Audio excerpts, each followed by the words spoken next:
యొక్క ఉద్దేశం ఏమిటి? వీరందరినీ కూడా క్షేమకరంగా గమ్యానికి చేర్చాలి. ఏ అపాయము, ఎటువంటి ఇబ్బంది వీరికి కలగకూడదు అన్నటువంటి సదుద్దేశము ఓడ నాయకునికి ఉంది. కానీ ఓడలోనికి ఏమి వస్తా ఉన్నాయి? నీరు వస్తా ఉన్నాయి. వెళ్ళాడు ఓడ నాయకుడు. ఎవరైనా వెళ్ళి అడుగు బాగాన రంధ్రానికి అడ్డంగా నిలబడితే మనం గమ్యానికి కొంచెం క్షేమకరంగా చేరగలుగుతాం. ఎవరు త్యాగం చేస్తారు? రంధ్రం దగ్గరికి వెళ్ళి నిలబడటం అంటే సామాన్యమైన విషయమా? హల్లెలూయా.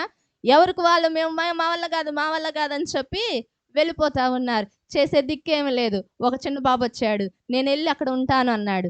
ఓకే పద అని చెప్పి అతను అడుగు బాగాన రంధ్రం దగ్గరికి వెళ్ళి ఉన్నాడు. ఆ యొక్క ఓడ నాయకుడు క్షేమకరంగా స్పీడ్గా తీసుకొని వెళ్ళి గమ్యానికి చేర్చాడు. చేరిన తర్వాత ప్రజలందరూ అమ్మయ్య దేవా అనుకొని గుప్పెట్లో ప్రాణం పెట్టుకొని బయటకు వచ్చారు. ఓడ నాయకుడు మాత్రము ఆ యొక్క ఓడ అడుగు భాగానికి వెళ్ళి చూసుకున్నాడు. అప్పుడు ఈ ప్రజలందరికీ ఆలోచన వచ్చింది, అవును అక్కడికి వెళ్ళిన ఆ వ్యక్తి, ఆ బాబు ఎవరు, ఆ యవనస్తుడు ఎవరు అని చెప్పి అప్పుడు ఆరా తీయటం మొదలు పెడితే ఓడ నాయకుడు గుండె బద్దలవుతూ ఆ బిడ్డని ఎత్తుకొని బయటకు తీసుకొచ్చాడు. హల్లెలూయా. ఎవరు ఎవరు ఎవరు ఇతనంటే అతడు నా కుమారుడు అన్నాడంట. చూడండి ప్రియ దేవుని బిడ్డలారా, అతడు ఎవరట? ఓడ నాయకుని యొక్క కుమారుడు. ఓడ నాయకుని యొక్క ఉద్దేశం ఏమిటి? ప్రజలందరినీ కూడా క్షేమకరంగా ఒడ్డుకు చేర్చటం. ఇప్పుడు తన తండ్రికి ఉన్న ఆశను కుమారుడు నెరవేర్చాడు. ఆమెను హల్లెలూయా. తన కుమారుడు నెరవేర్చాడు. ప్రాణం విలవిలలాడిపోయింది. తన తండ్రికి అప్పుడు ఆపొచ్చుగా తండ్రి? ఆపాడా? ఆపలేదు. ప్రజల ముఖ్యం అనుకున్నాడు. తన బిడ్డ ప్రాణం అయిపోతుంది, ప్రాణం పోతుందని ఆ తండ్రికి తెలుసు. హల్లెలూయా. కానీ మారు మాట మాట్లాడా? మౌనం వహించాడు. ఆ బిడ్డ నేను వెళతాను అనగానే తండ్రి ఏం చేశాడట? మౌనం వహించాడు. అలాగనే పరలోకమందున్న తండ్రి కూడా తన కుమారుడిని ఈ లోకమునకు పంపించడానికి ఆయన కూడా మౌనం వహించాడు. ప్రభుకు మహిమ కలుగును గాక. నా తండ్రి చిత్తమును నేను చేస్తాను, నెరవేరుస్తాను అన్నాడండి. హల్లెలూయా. ఎవరి చిత్తాన్ని నెరవేరుస్తాడట? తండ్రి చిత్తమును నెరవేర్చటానికై. నిజం ఈ లోకమునకు వస్తే మరణం అవ్వాలి. నిజం ఈ లోకం ఆయనను హింసిస్తుంది. నిజం ఈ లోకం ఆయనను నిందిస్తుంది. ఈ లోకం ఆయనను అవమానపరుస్తుంది. ఈ లోకము ఆయనను చులకన చేస్తుంది. ఈ లోకము ఆయనను అపహాసిస్తుంది. ఈ లోకము ఆయనను గాయపరుస్తుంది. ఈ లోకము ఆయనను సిలువ వేస్తుంది. ఈ లోకము ఆయనను కొరడాలతో కొట్టిస్తుంది. ఈ లోకము ఆయన మోమున ఉమ్మి వేస్తుంది. ఈ లోకము ఆయన అంగీని పీకి వేస్తుంది. ఈ లోకము ఆయనను అపహాస్యంగా మాట్లాడిస్తుంది. ఈ విషయాలన్నీ ఎవరికి తెలుసు? తండ్రికి తెలుసు. చూస్తూ చూస్తూ నిందకు నీ బిడ్డను అప్పగిస్తావా? అవమానానికి నీ బిడ్డను అప్పగిస్తావా? సిలువ మరణానికి నీ బిడ్డను అప్పగిస్తావా? అంగిని చీల్చి నవ్వులాటకు నీ బిడ్డను అప్పచెపుతావా? గాయబులను చేయటానికి నీ బిడ్డను నువ్వు అప్పగిస్తావా? కానీ తండ్రి ఉద్దేశం ఏంటి? ఈ ప్రజలు ఎలాగైపోయారట? వారి ఇష్టానుసారముగా ప్రవర్తిస్తూ ఉన్నారు. హల్లెలూయా. ఆది కాండమునకు మలాకీకి మత్తయి సువార్తకు మధ్య ఉన్నటువంటి 4 పేపర్ల ఖాళీ చీకటి కాలం. ప్రజలను వదిలేశాడు దేవుడు. విసుగు పుట్టండి. ఎంత ప్రేమతో తయారు చేశాడు ప్రజలను, ఎంత ఇష్టానుసారంగా నిర్మించుకున్నాడండి. నా స్వాస్థ్యము అన్నాడు. ఎన్నో అద్భుత కార్యాలను చేశాడు. ఎర్ర సముద్రములను పాయలు చేసి నడిపించాడు. వారికి నేనే దిక్కై దేవునిగా ఉంటానని చెప్పుకున్నాడండి. హల్లెలూయా. కానీ ప్రజలు ఏం చేశారట? దేవునిని విసర్జించి సమూయేలుని అడుగుతా ఉన్నారు, మాకు ఒక నాయకుడిని ఇవ్వయ్యా. హల్లెలూయా. ఎవరిని ఇవ్వాలట? వాళ్ళకి నాయకుడిని ఇవ్వాలంట. సమూయేలుని అడుగుతారు ఇలా ప్రజలు. సమూయేలు వెళ్ళి దేవుణ్ణి అడిగితే, వాళ్ళు నన్ను విసర్జించారు కదా, వాళ్ళకి నచ్చినట్టుగా చెయ్యయ్యా అన్నాడట. హల్లెలూయా. ఏం చేయమన్నాడు? వారికి నచ్చినట్టుగా చెయ్యి. గిద్యోన్ని వెళ్ళి అడిగి గిద్యోన్ అన్నాడంట, మీరు దేవుణ్ణి విసర్జించారు, నేను మీ మీద నాయకత్వం చేయలేనయ్యా, నన్ను వదిలేయండి అన్నాడట. హల్లెలూయా. ఎవరిని విసర్జించారట ఈ ప్రజలు? దేవునిని విసర్జించారు. నడిపించిన దేవునిని విసర్జించారు. విమోచించిన దేవునిని విసర్జించారు. బానిసత్వ బరువు బాధ్యతల నుండి విడిపించిన దేవునిని విసర్జించారు. నా స్వాస్థ్యము, నా హక్కుదారుడు, నా వారసులని చెప్పుకునేటువంటి ఆ దేవునిని వీరేం చేశారట? విడిచిపెట్టారు, విసర్జించారంటండి. ప్రభుకు మహిమ కలుగును గాక. విసర్జించారు. కనుకొని దేవుడు ఏమి చేపడ్డాడు, వారిని చెరపట్టించాడు. వారందరూ చెల్లాచెదరైపోయారు. ఎన్నో ఇబ్బందులు కలిగినాయి. కానట వారు తినొచ్చు, త్రాగొచ్చు, పెండ్లి చేసుకొనొచ్చు, పెండ్లికి ఇయ్యబడచ్చు, సుఖము చేతను హ్యాపీగా వారి లైఫ్ని ఏం చేస్తున్నారట, లీడ్ చేస్తున్నాడు. ఇప్పుడు జరుగుతున్న పరిస్థితుల్లాగానే. హల్లెలూయా. ఎట్లాగట, ఇప్పుడు జరుగుతున్న పరిస్థితుల్లాగానే. మన పాస్టర్ గారు ఒక చోట చెప్తా ఉన్నాడు, యేసుక్రీస్తు ప్రభు వారంట ఒకసారంట ఈ యొక్క ప్రజలు చేసినటువంటి విచ్చలవిడితనాన్ని బట్టి అంట, దేవుడు సృష్టించిన వాటన్నిటిలో కూడా బహు చెడిపోయింది ఏంటి అని అంటే భూమి ఒకటేనంట. హల్లెలూయా. ఏంటది? భూమి ఒకటే.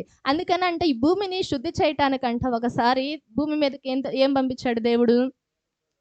నీళ్ళతో కడిగాడు. అంటే జలప్రలయం, నోవాహు కాలంలో జలప్రలయమును పంపించి నీళ్ళతో కడిగి శుద్ధి చేశాడట. మరొకసారి రక్తముతోనూ కడిగాడంట. ఎందుకు? శుద్ధి చేయటానికి. ఇప్పుడంట ఏకంగా ఎలాగొస్తున్నాడంట, యుద్ధముతో శుద్ధి చేయడానికి రాబోతున్నాడంట. హల్లెలూయా. యుద్ధముతో శుద్ధి చేయబడటానికి రాబోతా ఉన్నాడండి. చూడండి ప్రియదేవుని బిడ్డలారా, దేవుడు చాలా గొప్పవాడు. ఆ రోజున వారు ఆ విధమైన పరిస్థితిలో ఉంటే వారిని విడిచిపెట్టలేకట దేవుడు మరొకసారి తన ప్రేమను చూపించి, ఇక లాభం లేదు, న్యాయాధిపతుల వల్ల వీరు మారరు, రాజుల వలన వీరు మారరు, ప్రవక్తల వలనను వీరు మారరు అనుకోనట దేవుడే ఏకంగా తన కుమారుణ్ణే పంపించాడంట. హల్లెలూయా. ఎవరిని పంపించాడు? తన కుమారుణ్ణే పంపించాడండి. తన కుమారుణ్ణి ఈ లోకములోనికి పంపించాడు. అందుకని లేత మొక్క వలె, ఎండిన భూమిలో మొలచిన మొక్క వలెను అతడు ఆయన ఎదుట పెరిగినట్లు చూస్తా ఉన్నాం. అతనికి ఏమి లేకుండా పోయిందట, స్వరూపము లేదట, సొగసైనను లేదట. మనం అతను చూచి అపేక్షించినట్లుగా అతని యందు స్వరూపము లేకుండా పోయాడు. ప్రభుకు మహిమ కలుగును గాక. అతని రూపం ఏమి చేయబడిందట, మార్చబడిందండి. నీకు నాకు స్వరూపము ఇవ్వటానికి ఆయన స్వరూపము లేనివానిగా ఉన్నాడు. ప్రభుకు మహిమ కలుగును గాక. హల్లెలూయా. మనుషుల చేత అతడు విసర్జింపబడిన వాడుగా ఉన్నాడు. హల్లెలూయా. ఎవరి చేత విసర్జింపబడ్డాడట? ఎంత ప్రేమగా సృష్టించుకున్నాడు మనుషుల్ని. ఏమండి, ఎంత ఆ త్యాగమును చేసుకున్నాడు మనుషుల కోసం. కానీ ఈ మనుషులు ఆయన ఏం చేశాడట, విసర్జించారు. ప్రభుకు మహిమ కలుగును గాక. చూడండి, ఈ రోజున తల్లిదండ్రులను బిడ్డలు విసర్జించేవారు ఎందరున్నారు? లేకుండా పోయారా? ఆ బాధను తట్టుకోలేక చనిపోతున్న తల్లిదండ్రులు, వృద్ధాప్యంలో ఉన్నటువంటి వారు చాలా మంది కూడా ఉన్నారు. గల కారణం, చాలా మంది ఏం చెబుతా ఉంటున్నా, మా బిడ్డలు మమ్మలను విసర్జించారు, విడిచిపెట్టేశారు అని చెబుతా ఉంటారు. ప్రభుకు మహిమ కలుగును గాక. వారు పడినటువంటి బాధ ఎలాగుంటుందట, చాలా బాధాకరమైనది. చూడండి ప్రియ దేవుని బిడ్డలారా, మనుషులు చూడనొల్లని వాడిగా ఉండిపోయాడంట. వ్యసనాక్రాంతుడిగా ఆయన మార్చబడ్డాడు. అతడు తృణీకరింపబడిన వాడు గనక మనం అతనిని ఎన్నిక చేయపోతిమి. నిశ్చయముగా అతడు మన రోగములను భరించెను, మన వ్యసనములను వహించెను. ఆయనను మొత్తబడిన వానిగాను, దేవుని వలన బాధింపబడిన వానిగాను, శ్రమ నొందిన వానిగాను మనం అతన్ని ఎంచితిమి అని మాట్లాడుతూ ఉన్నాడు. మనమే ఎంచామంట. ఎలాగా? శ్రమ నొందిన వానిగాను, బాధింపబడిన వానిగాను, మొత్తబడిన వానిగా. హల్లెలూయా. మనమే ఆయనకి ఏం చేసావట, సిలువను వేసేసామండి. ఆనాడు ఒక్కసారి ఆయన సిలువ వేయబడితే ఎన్నో మార్లు మనం ఆయనను విసర్జించి పలుమార్లు మనం ఆయనకి సిలువ వేస్తానే ఉన్నాం. హల్లెలూయా. ఒకసారి ఆయన సిలువ కప్పచెప్పుకున్నాడు. ఎందుకు?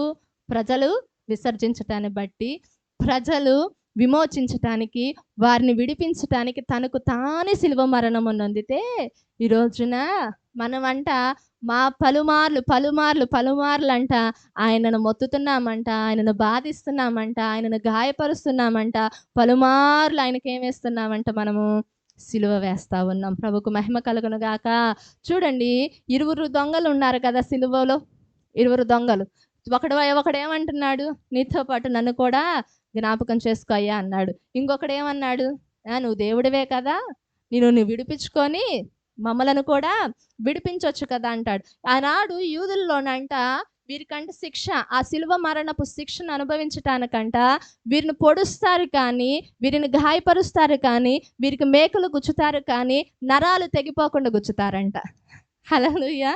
ఏటట నరాలు తెగిపోకుండా ఎక్కువ రక్తం కారకుండా ఉండేటట్లుగా వారిని గాయపరుస్తారంట.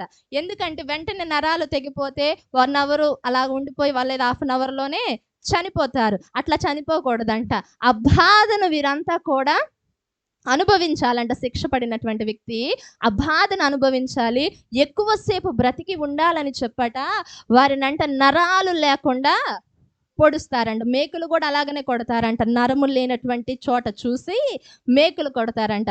గాడిద పళ్ళు ఇంకేయో లోహముతో తయారు చేసినటువంటి వాటితోనే వారి వీపును నాగటి చాలు వలె అది వారి వీపును చెరటాకోలు తీసుకొని కొడతా ఉంటారంట. ప్రభుకు మహిమ కలుగును గాక. ఏది ఏమైనా ఎలాగ చేసినా కానట నరము మాత్రం తెగదంట. ఏం తెగదు? నరము తెగదంట.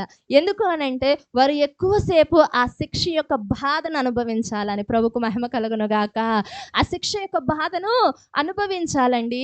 చూడండి ప్రియదేవుని బిడ్డలారు, చాలా మంది అనుకుంటా ఉంటారు చివరి క్షణంలో, ఆఖరి క్షణంలో ఆ దొంగ యొక్క మొరను విని దొంగను క్షమించాడు కదా దేవుడు, నేను కూడా ఆఖరి నిమిషంలో, ఏ నిమిషంలో, ఆఖరి నిమిషంలో అయ్యా మంచంలో ఉండి నేను అయిపోయానయ్యా, నన్ను క్షమించు, నా తప్పును మన్నించని క్షమిస్తే పోయిద్దిలే, దేవుడు నన్ను క్షమించేస్తాడు అనుకుంటా ఉంటారు. చాలా మంది ఏమంటారు, నీకు ఏ వయసు అయిపోయిందిలే బాప్తిస్మం తీసుకుంటావని అంటూ ఉంటారు. చాలా మంది ఏమంటారు, అమ్మా ఇప్పుడే ఏంటి ఏదో ముతక మాట అంటా ఉంటారమ్మ, నాకు ఆ మాట రావడం లేదు, అలాగ బొట్టు గిట్టు లేకుండా తిరుగుతావు ఎందుకమ్మా అని చెప్పి ముతక మాటలు అంటూ ఉంటారు చాలా మంది. ఈరోజే దేవుని రాకడొస్తే ఏమైపోతాము? హల్లెలూయా. ఏమైపోతాము? ప్రభుకు మహిమ కలుగును గాక. అలాగ అనుకొని చాలా మంది కూడా వారి జీవితాలను ముందుకు తీసుకొని వెళ్తా ఉన్నారు. కానీ ఆ రోజంట ఆ సిలువలో ఇరువైపుల వేలాడు తీయబడినటువంటి ఆ దొంగలకంట ఆఖరి అవకాశాన్ని ఇచ్చాడంట దేవుడు. ప్రభుకు మహిమ కలుగును గాక. వారు ఎన్నో దొంగతనాలు చేస్తుంటారు, ఎంతో దేవుని అపహాసించిన వారై ఉంటారు, ఎన్నో ఇబ్బందులకు ప్రజలను గురి చేసిన వారై ఉండవచ్చు. కానట వారికి ఆఖరి నిమిషంలో ఒక అవకాశాన్ని ఇచ్చాడంట వారు మార్పును అందటానికి. ప్రభుకు మహిమ కలుగును గాక. హల్లెలూయా. అంటే ఇంక అక్కడ ఆ రోజున సమయం లేదు, ఆఖరి నిమిషంలో అవకాశం ఇచ్చాడు. మనకైతే సమయం ఉంది. ఎన్ని సంవత్సరాల సమయం నుంచి? 2024 సంవత్సరాల నుంచి మనకేమిస్తానే ఉన్నాడట దేవుడు. ఏమిస్తున్నాడు వెసిలి? అవకాశాన్ని ఇస్తానే ఉన్నాడు. మనకు అవకాశాన్ని ఇస్తానే ఉన్నాడండి. ఎన్ని సంవత్సరాల నుంచి? 2024 సంవత్సరాల నుంచి. హల్లెలూయా. ఇన్ని సంవత్సరాల నుంచి కూడా నిన్ను భరిస్తానే ఉన్నాడు, నీకు ఒక అవకాశాన్ని ఇస్తానే ఉన్నాడు, ఇంకా చూస్తానే ఉన్నాడట, ఇంకా నువ్వు మారతావు అని. ప్రభుకు మహిమ కలుగును గాక. ఇంకా అనేకులు ఆయనను నమ్ముతారు, ఆయన యందు విశ్వాసం ఉంచుతారని ఇంకను ఆయన ఏం చేస్తా ఉన్నాడట? ఎదురు చూస్తూనే ఉన్నారు. ప్రభుకు మహిమ కలుగును గాక.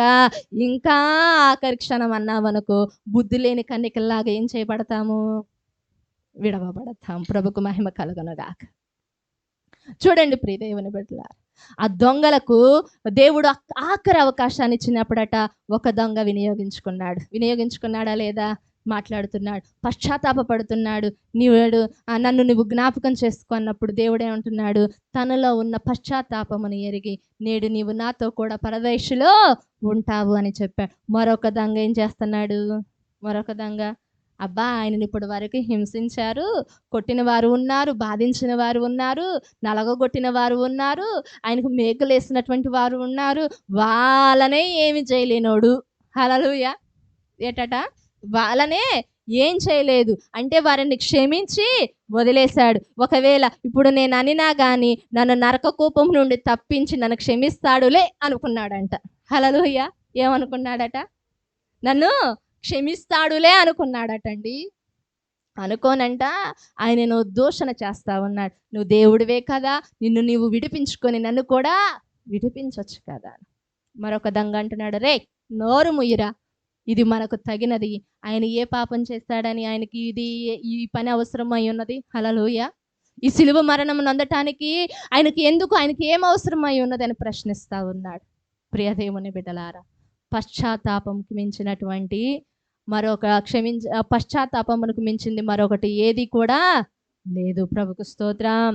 అందుకనే ఎన్నో మార్లు పలుమార్లు మనం ఆయన గాయము రేపుతూ ఆయన మేలును మర్చిపోతా ఉన్నప్పటికీ కూడా ఆయన సన్నిధిలో మనల్ని ఎప్పటికప్పుడు దేవుడేమంటున్నాడు, నువ్వు నా వైపుకు తిరుగు, నేను నీకు ఒక అవకాశమును ఇస్తున్నానని మాట్లాడుతూ ఉన్నాడు. నిజంగా ఆయన శిలువ మరణము నొందటానికి గల కారణం నీ పాపములను నా పాపములను క్షమించటానికి, నీ దోషము నా దోషము నుండి విడిపించటానికి, మన శాపములను కొట్టివేయటానికి. ప్రభుకు మహిమ కలుగును గాక. హల్లెలూయా. మోకరించండి. అలాగని కొంచెం ప్రార్థనలు కొంత ప్రార్థనలు